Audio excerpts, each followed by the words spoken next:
जय हिंद दोस्तों, आज का जो अपना मार्केट कैप्सूल रहेगा, उसमें आज अपन मल्टीपल टॉपिक्स पे बात करेंगे। कल मार्केट कैप्सूल नहीं रिलीज़ कर पाए, तो जो कल के भी 1-2 न्यूज़ है, उसको अपन कवर करेंगे। एनवीडिया का रिज़ल्ट आ चुका है, उसके बारे में बात करेंगे। एक कंपनी है जिसमें अभी थोड़ी सेलिंग आई है, स्टेक सेल हुआ है, उसमें अपन उसकी बात करेंगे। अपन जुनिपर ग्रीन की बात करेंगे और मैं देखूँगा कि जो मैंने पिछले 2-3 दिन में ट्रेड्स बताए हैं, वो कैसा परफ़ॉर्म कर रहे हैं और अपन ये भी प्लान करेंगे कि आगे अपन कैसे ट्रेड्स ले सकते हो, मार्केट ब्रेडथ अभी क्या चल रही है। तो सबसे पहला जो अपना टॉपिक रहेगा, वो रहेगा कि जो निफ्टी है, वो उसने आज फिर से एक बहुत ही बेयरिश कैंडल दी है और लोग बोल रहे हैं कि एचडीएफसी बैंक जो है, उसकी वजह से ये हुआ है। तो अगर आप देखेंगे कि इधर पे ये जो कैंडल है पिछले 2 दिन की, वो बहुत ही मतलब इसको बहुत नेगेटिव कैंडल बोलते हैं, कुछ अच्छे उससे नहीं देखी जाती वाली कैंडल। तो ये वाला जो लेवल था, इसको भी ब्रीच कर दिया है। अब अपन को देखना है कि जो ये वाला लेवल है, इसको होल्ड करती है निफ्टी की नहीं करती, क्योंकि अगर इसके नीचे जाएगा तो जो अपना निफ्टी है वो आपको ये वाले लेवल्स पे आते हुए दिखेगा। तो मेरे ख्याल से अगर आप इन्वेस्टेड नहीं है फुली, आपका 10-15% ही पोर्टफोलियो इन्वेस्टेड है, तो आप कुछ निफ्टी 20 में एंट्री बना सकते हैं। मैं इस लेवल से ही आपको बोल रहा हूँ कि निफ्टी 20 में एंट्री बना सकते हैं। तो मुझे भी इसमें 1 आध परसेंट का इधर पे प्रॉफिट दिखा था। फिर वो अभी जो मेरा ब्रेक इवन पॉइंट था उस पे आ चुका है। अगर ये इधर से नीचे जाएगा तो मैं निफ्टी को और खरीदूँगा।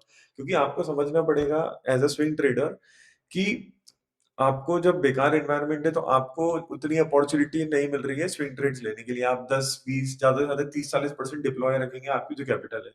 तो आप उस वक़्त पे क्या कर सकते हैं कि अगर आपके पास मान लीजिए ₹100 है, आप ₹20 ही मार्केट में डाल रहे हैं, उसमें से आधे ट्रेड्स चल रहे हैं, आधे नहीं चल रहे हैं, तो आपको क्या करना चाहिए कि निफ्टी 20 में पोज़ीशन बना लेनी चाहिए।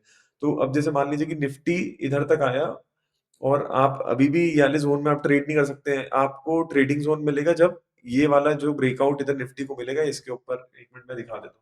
इसके ऊपर जाएगा निफ्टी, आप तभी इसमें ट्रेड कर पाओगे, क्योंकि मार्केट एनवायरनमेंट अच्छा रहेगा, निफ्टी भी अप ट्रेंड में। तो आप ये कर सकते हैं, इधर पे आपने कुछ जैसे मान लीजिए कि आपके पास 10 लाख रुपए हैं, तो आपने क्या किया कि 2-3 लाख रुपए इधर पे डाले और ये वाला जो मूव है 3% का, ये आपने ले लिया।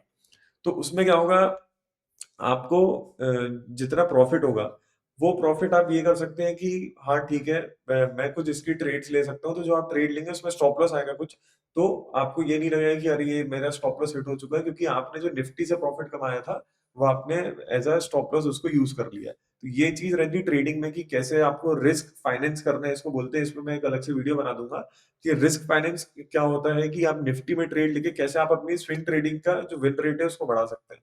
तो ये एक बहुत इंपॉर्टेंट चीज़ है, सबको देखना चाहिए। पर ये है कि मोटा-मोटा ट्रेंड ये है कि निफ्टी बहुत अभी बेयरिश उसमें चल रही है, तो मेरे ख्याल से निफ्टी में आप एज़ अ इन्वेस्टर और स्विंग ट्रेडर दोनों ही अभी पोज़ीशन ले सकते हैं। फिर ये तो अपनी पहली चीज़ हो गई। दूसरी हो गई कि एचडीएफसी बैंक जो है, उसकी जो न्यूज़ आ रही है कि एचडीएफसी बैंक ने आज मेरे ख्याल से आज तो सारे ही लेवल तोड़ दिए हैं। इसमें अगर आप देखेंगे कि अगर मतलब डेली पे भी नहीं, वीकली पे अपन को जाना पड़ेगा। तो वीकली पे अगर अपन जाएँगे, तो ये इसका ये वाला जो लेवल इधर एचडीएफसी बैंक होल्ड कर रहा था, ये ब्रीच कर चुका है और मेरे ख्याल से ये तो बहुत ही बेयरिश साइन है। तो अगर आपके पास अगर कुछ इसमें पैसे डले हुए हैं, तो मेरे ख्याल से आप उसमें प्रॉफिट बुक करके आप कहीं और डिप्लॉय कर सकते हैं। तो एचडीएफसी बैंक का तो ये है, तो लोग बोल रहे हैं कि इसकी वजह से ही जो निफ्टी है, उसमें काफ़ी प्रेशर देखने को मिल रहा है, क्योंकि जो एचडीएफसी बैंक है, वो एक हेवी वेट है निफ्टी का। फिर जो अगली चीज़ है, एनवीडिया का अपन रिजल्ट डिस्कस करेंगे, जो ऑयल है उसकी भी अपन बात करेंगे आगे जाके। तो ये अपना आज जो निफ्टी का एनालिसिस था, ये आज के मार्केट कैप्सूल में वो ये था। फिर जो सेकंड चीज़ है कि एनवीडिया का जो रिजल्ट आया है, मार्जिन बिल्कुल भी कंप्रेस नहीं हुआ है, मार्जिन उतने का उतना ही है। डेटा सेंटर रेवेन्यू में अच्छी खासी ग्रोथ आई है 56% की, और रेवेन्यू में भी क्वार्टर एंड क्वार्टर आपको 18% का इधर पे दिख रहा है कि रेवेन्यू बढ़ा है।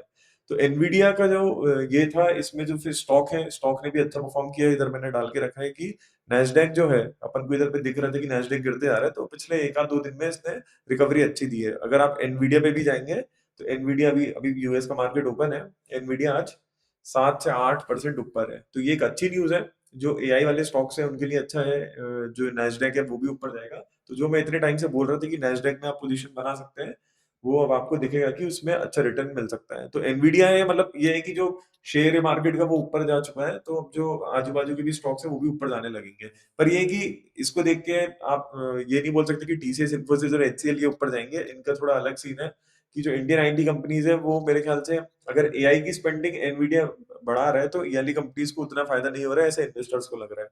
तो मेरे ख्याल से कि अभी जो ये है इंडियन आईटी कंपनी, इसमें मेरे ख्याल से आपको पोजीशन नहीं बनानी चाहिए, बैंक्स भी छोड़ दीजिए, आईटी कंपनी भी छोड़ दीजिए, अपन जो एआई की प्रॉक्सीज होगी अपन उस पे खेलेंगे।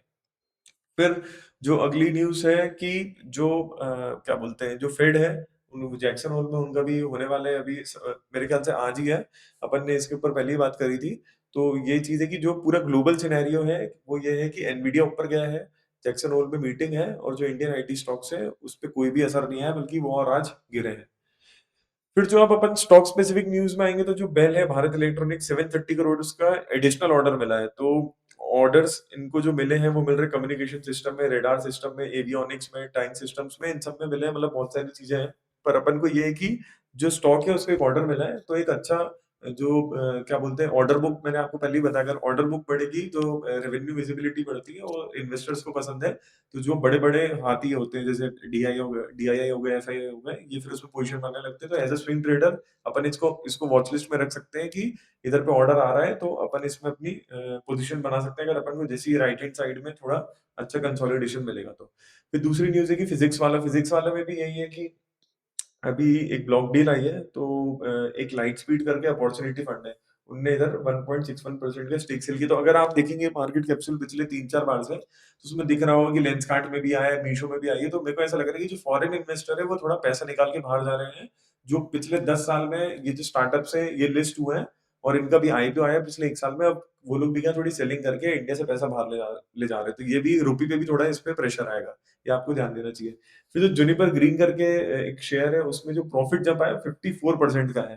तो ये आपको देखना चाहिए कि ये रिन्यूएबल सेक्टर में है, सोलार सेक्टर में है, तो ये एक अच्छा शेयर है। इसके अगर अपन चार्ट देखेंगे, मेरे को चार्ट तो नहीं पता इसका कैसा है, पर ये है कि अपन को दिख रहा है सॉरी, जुनिपर ग्रीन, जैसे अपन को दिख रहा है कि इधर पे अच्छा, ये तो आईपीओ, अभी-अभी आईपीओ आया है इसका। तो अगर आप देखेंगे, इधर पे अगर अपन को कंसोलिडेशन मिलेगा थोड़ा राइट हैंड साइड पे, इधर पे अगर ऐसी कैंडल्स मिलेंगी,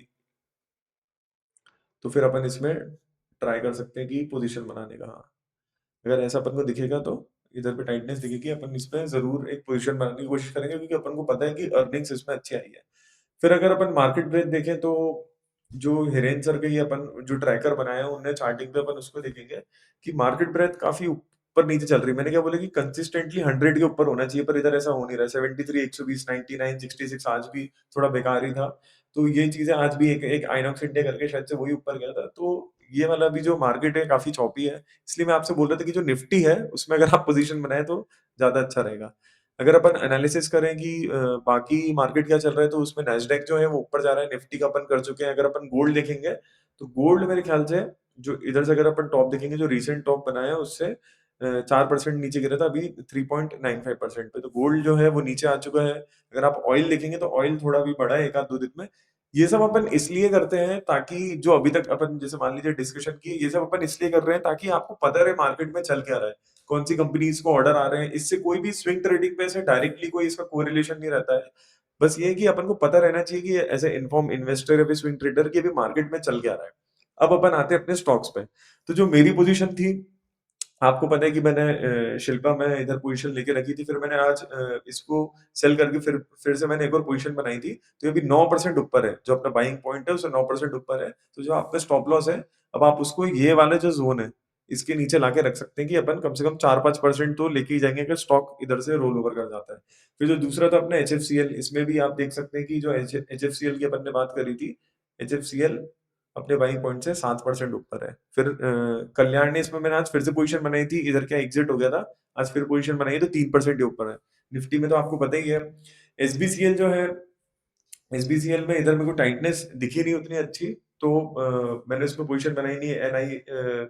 जो अपना एनआईएसीएल करके है, न्यू इंडिया एश्योरेंस कंपनी, इसमें भी कोई पोज़ीशन बनी नहीं है, तो अपन इन दोनों को डिलीट कर देंगे, अपनी वॉच लिस्ट से इसको हटा देंगे। इसमें भी ये ऊपर गया और फिर इधर पे मेरा आगे स्टॉप लॉस इसमें हिट हो चुका है। पेटीएम की अपन बात करेंगे, पेटीएम में अभी जैसे इधर से ऊपर ब्रेकआउट दिया, इधर एक अच्छी टाइटनेस दिख रही थी कि इधर जाएगा, तो सेकंड अपन इसमें ट्रांस डालेंगे, पर ऐसा कुछ भी नहीं हुआ। आज 2% की थोड़ी बेयरिश कैंडल है, अब देखते हैं कल इसमें क्या होता है। अभी तो अपन पोज़ीशन इसकी होल्ड करके रखेंगे, जो स्टॉप लॉस है, वो आपका ब्रेक इवन पे आ जाएगा। अब ये जो अगला स्टॉक है, उसमें अपनी एंट्री इधर पे हुई थी। अभी जो कैंडल है अभी अच्छी टाइट कैंडल है, इधर पे अपन एक और एंट्री प्लान कर सकते हैं कि जैसे ही इधर से ब्रेकआउट देगा। ये वाला जो स्टॉक है इसमें ये ऊपर गया था, मैंने आपको बोला था कि स्टॉप लॉस आप ये वाले लेवल पे लगा सकते हैं, वो आज हिट हो गया होगा और 7% गिर चुका था, इसको आप अपनी वॉच लिस्ट से इसको हटा सकते हो। अब अपन आगे का देखेंगे कि आगे कौन-कौन से स्टॉक्स अपन को अच्छे लग रहे हैं। अभी जो आइनॉक्स इंडिया करके इसको मैंने ट्विटर पे डाला था, तो ट्विटर पे मैंने यही डाला था कि ये क्या हो रहा है कि टाइट होते जा रहा है इधर पे। और टाइट होते-होते इसका जो बेस आ रहा था, वो मेरे ख्याल से 2-3% का आ रहा होगा मेरे ख्याल से। हाँ, 2.65% का इधर पे बेस आ रहा था इसका और आज इसने एकदम से ब्रेकआउट दिया। मैं इसको नहीं ले पाया, थोड़ा बिज़ी हो गया था। तो ये एक अच्छी कैंडल बनाई है। अब अपन को इसमें क्या करना है कि इधर पे देखना है कि 10 ईएमए इधर पे 5-6 दिन इधर टाइट होगा, 10 ईएमए इधर पास में जाएगा क्योंकि अपन को पता चल चुका है कि कैंडल तो अच्छी है मतलब इंस्टीट्यूशनल बाइंग है। फिर अपन इसमें एक पोज़ीशन बनाने की इधर पे ट्राई करेंगे कि ये पहला एक्सटेंशन अपन को एक अच्छा मिल चुका है। एनवीडिया की अपन बात कर चुके हैं। अब क्या है कि मेरे को ज़्यादा उतने स्टॉक्स मिले नहीं। एक सुदीप करके मिला है पर इसका मेरे को जो कंसोलिडेशन है वो उतना अच्छा नहीं दिख रहा है। थोड़ा इधर और टाइट होगा तो अपन इसको ट्रैक करेंगे। फिर नैस्डैक की अपन बात कर चुके हैं। अपोलो माइक्रो सिस्टम्स है, डिफेंस वाले सेक्टर से है, बहुत ही अच्छा स्टॉक है। इसमें बस यही है कि जो एंट्री वो अपनी ट्रिगर हो नहीं रही है, मैंने इधर पे मार्क करके रखी है, तो एंट्री इधर पे ट्रिगर नहीं हो रही है। अगला जो स्टॉक है वो मार्क्सन है, इसमें भी जैसे इधर पे मैंने एंट्री ट्रिगर हो रही है और इधर पे हुई भी थी एंट्री ट्रिगर अपनी हुई थी पर स्टॉप लॉस हिट हो गया था। फिर से इधर एंट्री ट्रिगर हुई थी पर अभी जो स्टॉप लॉस है वो हिट नहीं हुआ है पर ये है कि मेरे को ये स्टॉक मतलब ये वाला कंसोलिडेशन उतना अच्छा दिख नहीं रहा है। तो मैं क्या करूँगा जो मेरा एसएल है उसको मैं ब्रेक इवन पे ले आऊँगा। अगला जो स्टॉक है इसको आपको अपनी वॉच लिस्ट में रखना है। 10 ईएमए को अच्छे से रिस्पेक्ट कर रही है। इधर पे अगर अपन को 1-2 दिन का अच्छा कंसोलिडेशन मिलेगा, 10 ईएमए भी ऊपर जाएगा, वॉल्यूम्स अपन को दिख रही है, तो अपन इसमें भी एक एंट्री बनाने की कोशिश करेंगे। पारस करके एक है, इसमें क्या हुआ है कि इसने इधर पे मैंने इस पे एक वीडियो भी बनाया था कि कैसे 7 दिन में 20% रिटर्न इधर कैप्चर हुआ, पर इधर आके स्टॉप लॉस हिट हो गया। अब अपन क्या देखेंगे कि इधर पे अपन फिर से टाइटनेस देखेंगे ताकि अपन एक और लेग ऊपर पकड़ पाएँ। तो ये अपना था मार्केट एनालिसिस। मैं आपको एक बुक बताऊँगा लास्ट में कि सौरभ मुखर्जी करके मतलब थोड़े आज के समय में तो उतने फेमस नहीं चल रहे मतलब फेमस तो बहुत है पर लोग बहुत क्रिटिसाइज़ कर रहे हैं। इनकी एक बुक है डायमंड्स इन द डस्ट करके। इसमें इन्होंने बताया है कि जो कंसिस्टेंट कंपाउंडर्स हैं, वो कैसे काम करते हैं। एचडीएफसी बैंक ने कैसे कॉर्पोरेट बुक पकड़ी थी रिटेल बुक से हट के। कोटक बैंक ने ऐसा क्या किया था, पीडीलाइट ने क्या किया, जो अपना नेस्ले है उसने क्या किया, तो ये इन्होंने ये वाली बुक में बताया है। आपको ये ज़रूर पढ़नी चाहिए। अगर आपको कोई भी डाउट हो इसमें, तो आप मुझसे कमेंट सेक्शन में पूछ सकते हैं। Thank you. जय हिंद।